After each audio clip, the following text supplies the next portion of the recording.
Hi, welcome. This is Daywalker Customs, and we're going to be talking about 3D mandalas today. So, do you get really overwhelmed by how intricate they look and think, oh my God, I could never do those? Well, don't be. They're easier than you think they are. And we're going to cover everything about how you layer and all of the intricacies of 3D mandalas today. So we're going to start with this design. It's a really cute mom design. It has 8 layers, so it's pretty good size, but it's also not that hard. It looks really intricate, and you could go, oh man, this is just, I don't think I can tackle this.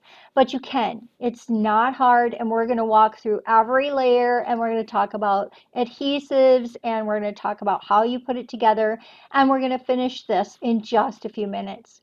So the first thing we're going to do is we're going to talk about paper. And I'm going to use these 4 colors, the blue, the teal, the hot pink, and the light pink. And those are going to be my colors. And there are 4 colors in this, but there are 8 layers. So there's 2 pieces of paper for each layer.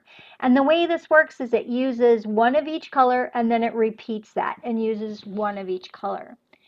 So when we decide on our papers, we're going to load them on our mats and we're going to get cutting. So I have a Cricut maker, as you can see here, and it's busy cutting away that first layer for me. One of the things that I want to note when you're setting up Design Space, if you have a Cricut, is use this for your material. The cardstock for intricate cuts does a really great job of the mandalas, and it makes it so you do not have to weed a lot. It cuts twice around and it really comes out clean. It almost falls out of the paper when you use that. The other thing I'm going to talk about is adhesives. I'm going to be using 3D dots, the Zots, the big ones, the little glue dots, the medium-sized Zots, and I'm going to be using these 3D foam squares. And I'll show you where I use them in each one. But these work really well because they're thicker and they give you the lift that makes that mandala look more 3D. If you were just to glue the layers onto each other, you would have one flat project, which you could do. It would still be beautiful.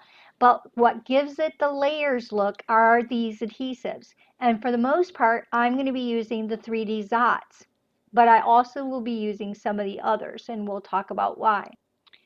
So when the paper comes off of the Cricut, here's what it looks like on the mat before I take it off. And I'm going to use the roll technique where I actually roll the mat and peel the paper off very carefully because you don't want to rip the small intricate pieces.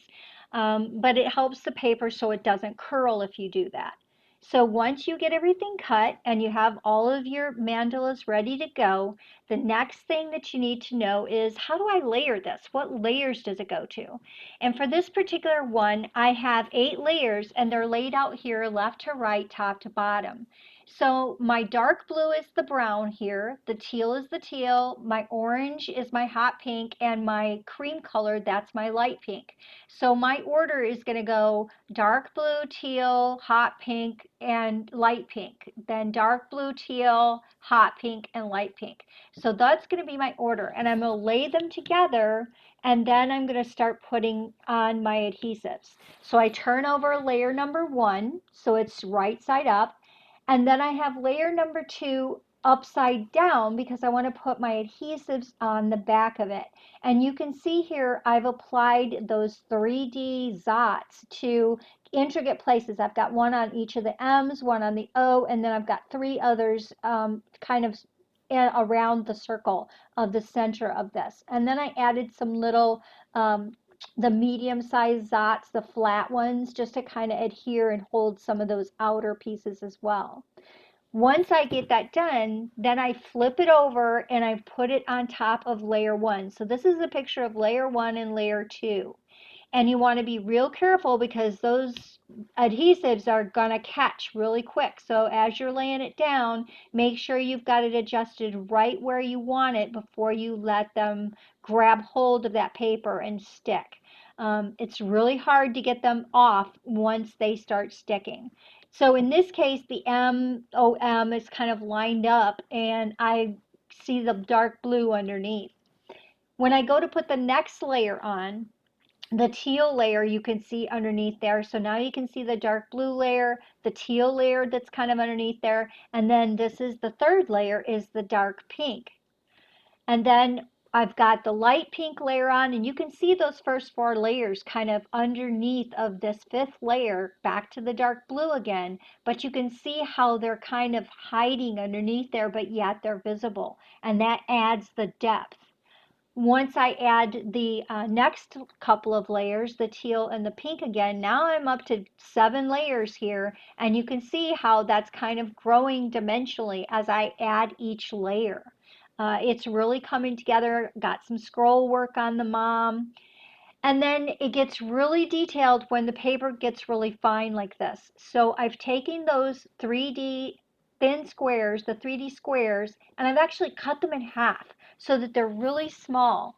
And then I can put them on intricate little swirls here so that it'll help give me the 3D effect, but yet they'll be hidden underneath and you won't be able to see them. So you're going to use those in various places as you put it around. And then I add that last layer. It really gives it the depth and the pop. You can see those first 4 layers peeking out from underneath. That gives it that 3D depth. And then you can see all of the other layers layered on top here. And it's just turned out to be a gorgeous piece. 8 layers. And all we did was cut it and stick them together with the 3D adhesives. But I wanted to add one more thing to this. I wanted to add a couple of flowers when I went to do my design. So I'm going to use this Sizzix die cut, and I'm going to cut a couple of the pinks and one of the teals, and I'm going to layer them together and kind of bend them and give them some shape. And then I'm going to glue them together, and I'm going to add them to the project. So that's going to add some extra little pop to the project. And I did that as well as putting a light blue piece of background underneath of it to get it that final look. And so isn't this gorgeous? This piece just really pops. It's 3D. You can see that the flowers I've added here, and then I put a little bling in the center of the flowers that just adds that little extra dimension to it. And then it's ready to put into my shadow box frame.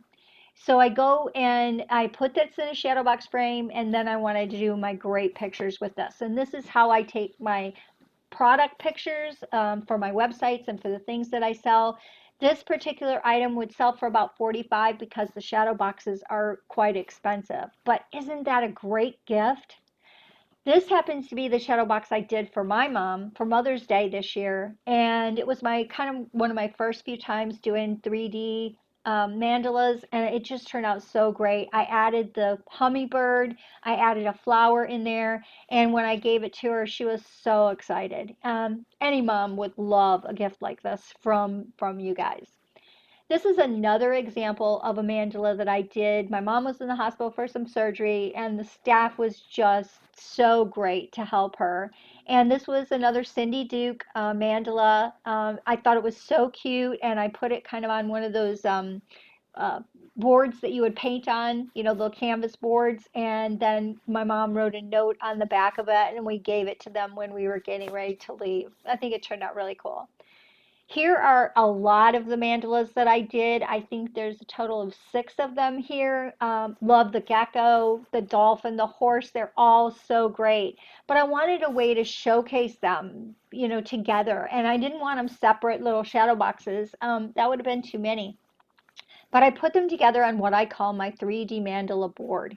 And I think it turned out really cool. I added some lettering in there. I've got some glitter lettering, kind of did 3D with the lettering as well. And I think it just made a really cool piece. I put it on some poster board, covered it with fabric, and it looks great. So I hope you've enjoyed this really quick tutorial on how to do 3D mandalas. They're not hard. Find some designs out there. There are free ones out there, and there's buy ones out there. They're a lot of fun, and this is Daywalker Customs. Please subscribe to my YouTube channel and click that notify button, and I'll see you the next time. Thanks. Have a great day.